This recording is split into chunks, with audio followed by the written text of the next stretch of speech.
benefits of growing my hair out. I had a pixie cut, I think almost 2 years ago now, and I kept it up for a bit, but now I'm growing my hair out, and I also have curly hair, so it kind of makes growing out haircuts kind of awkward and also feel really slow. Anyway, I wanted to style my hair with some hair clips that I have. I've also been wearing like so much black lately. I felt that I needed some color. I just wrapped up cutting all of the stickers that I had laminated. Huge update. I am making stickers at home now. I don't know that I'll make all stickers at home now, but long story short, used to make all my stickers at home when I first started my business almost 5 years ago, transitioned to only manufacturing because of time constraints and stuff like that. And now I am kind of going back to making stickers at home, including some equipment upgrades and such. I will be making a video all about how I make stickers at home again, but just a very quick update that might have come abruptly. And now I'm gonna get into my day. Essentially this week I have a lot to do.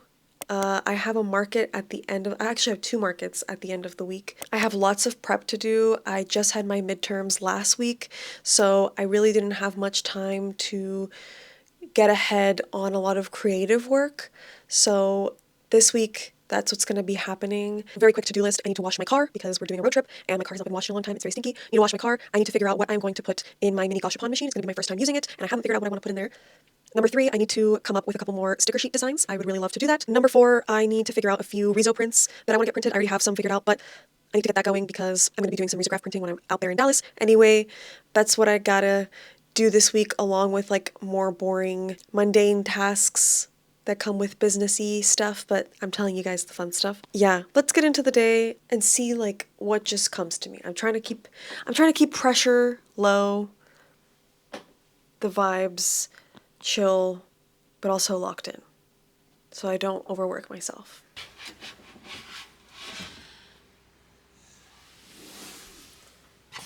You don't know her like I do. Give Nana cash and it's gonna be spent within a day. Why are you so mean? What's that? It's rice. I got it from my parents and I'll share it with you. This'll keep you from starving till the end of the month.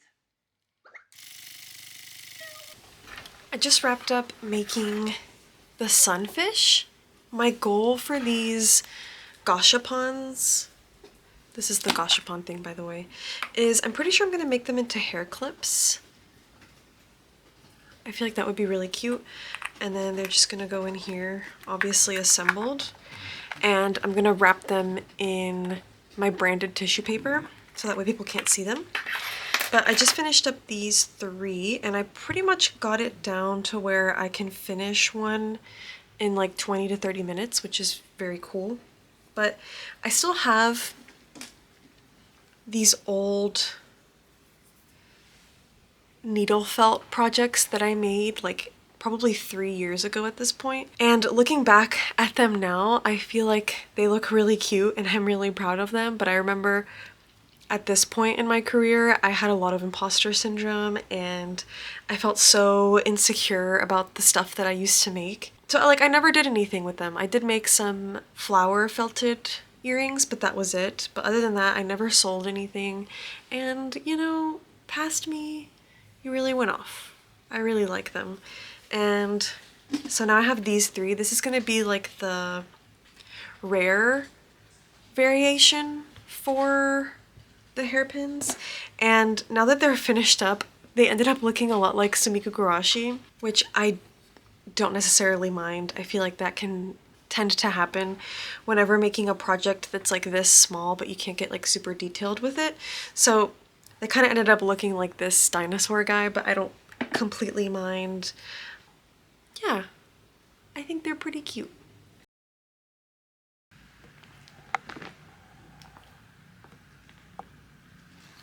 I got an IKEA bag full of packages, and I'm pretty sure they're all work packages. So let's open them. First we have a package from Moo. And I recently started ordering a lot more from Moo instead of Vistaprint for my paper goods and stuff. So I ordered some business cards. I haven't ordered new business cards in a while and I am running low. So I got some more, and I'm a big fan of Moo because the finishes on their paper products, like you can choose from a lot, and if you choose the soft touch, it just feels really good on your hands. But I chose something super simple. I didn't want to overcomplicate my business card design, so something very, very, very simple. Got a bunch of those because I'm always handing these out. And then I also started ordering the Patreon prints from here. They turned out super lovely. Very cool. These are the prints for the month of March on my Patreon page, and you know, I make the stickers now, so yeah, you can get these any day in March. These are stamps, so I spend around $300 a month on stamps because of my lovely, again, patrons. I send out a lot of envelopes every month. And I also just like to start accumulating a little bit extra for when I open up the shop and stuff, because I do also offer snail mail there.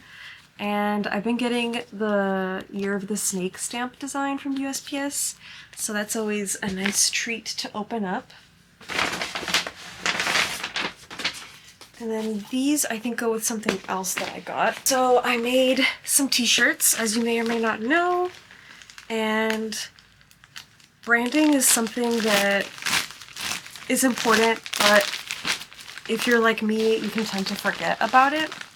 So for the t-shirts, I decided to get some shirt tags made, but they are sticker shirt tags. They have a little loop at the top for me to stick the string through, and then like it has the tag, you know, it has my artist name and everything, but this is an actual sticker so people can have a use for it. Yeah, these are like the actual strings that you thread through the tag. So glad I have that now, and now that I can see how these are made, I can definitely make these at home next time.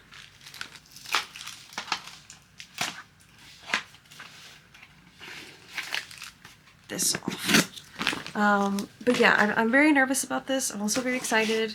It's my first time getting pops sockets or like phone grips manufactured, and so far the manufacturer to work with, very easy to work with, very quick to respond, explained the designing process very easily. So, okay, I'm nervous. I really want to like them. Really, really want to like them. Okay, so far they're cute. Okay, good quality. Ooh. Okay. So this guy turned out really nice. I chose this color for the actual grip because it's really cute and it matches everything well. Oh my gosh, I think it's a good size. So tomato is approved. I only got a few of each design. I think I got maybe 30 of each design because I've never sold pop sockets before. I don't know how well they will do. So I just wanted to get 30 of each design and just kind of test out, kind of see how well they sell. The other two boxes are sticker paper and laminate because I'm trying to stock up, because apparently I go through that stuff really fast.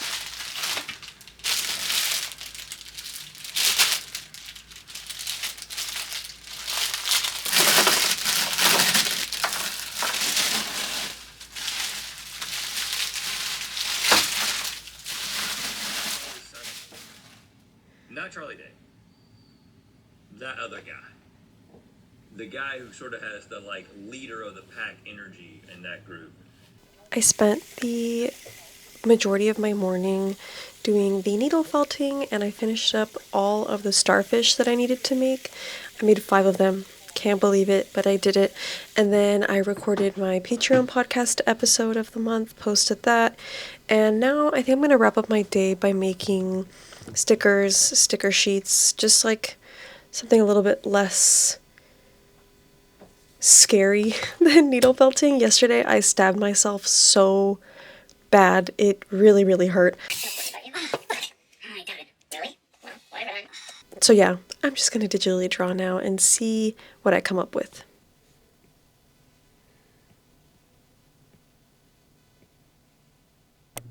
I wanted to show you guys a little bit of my process when it comes to designing sticker sheets, because I know it can be a little bit daunting, especially one that is like this size. So whenever you make sticker sheets, you want to just go ahead and make your canvas the size that your sticker sheet is actually going to be, just so you can get your proportions correct. I personally, for this long, small, skinny sticker sheet, I decided to do a 2x6. That kind of felt like the right ratio, and I think I got it right.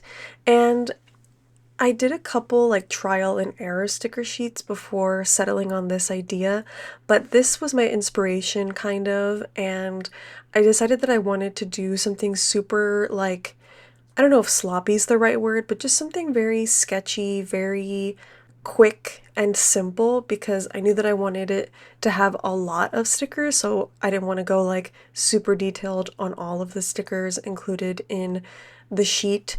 So I did that. I finished up all my colors and everything, and when it comes to making sticker sheets at home, you want to keep your stickers on one layer and then everything else in the background on another layer. So I did that as well, and yeah, I'm really happy with how these turned out. I think they're very cute, and they're also my first ever like teeny tiny sticker sheet.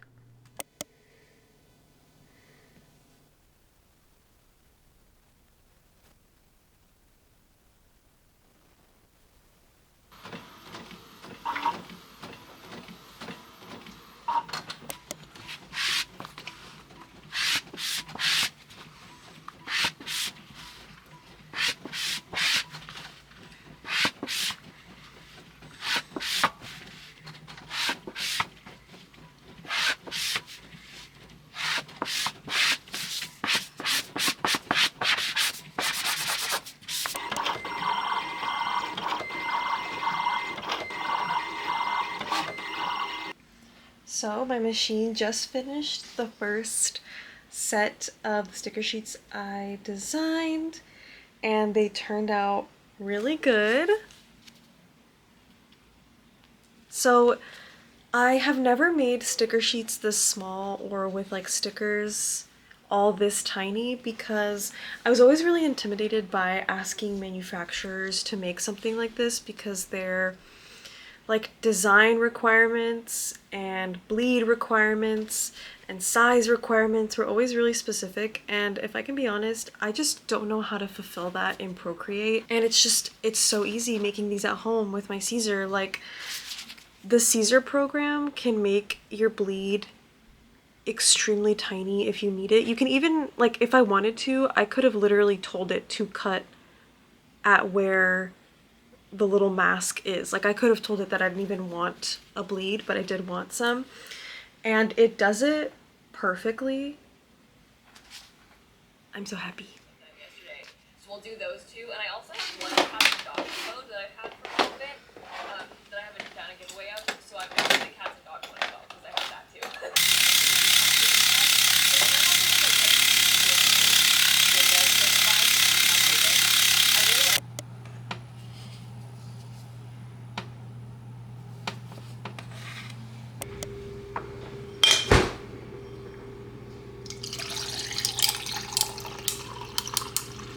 I made some agua de Jamaica a few days ago, which is basically just hibiscus tea, but it's just what Mexicans call it. And I'm on my period as well. And this is really good for PMS, period stuff. And it's just really yummy. It's my favorite drink of all time, essentially. So I'm taking a break. I finished up 5 of the fish, and I really need a break. I need a pause on the workday.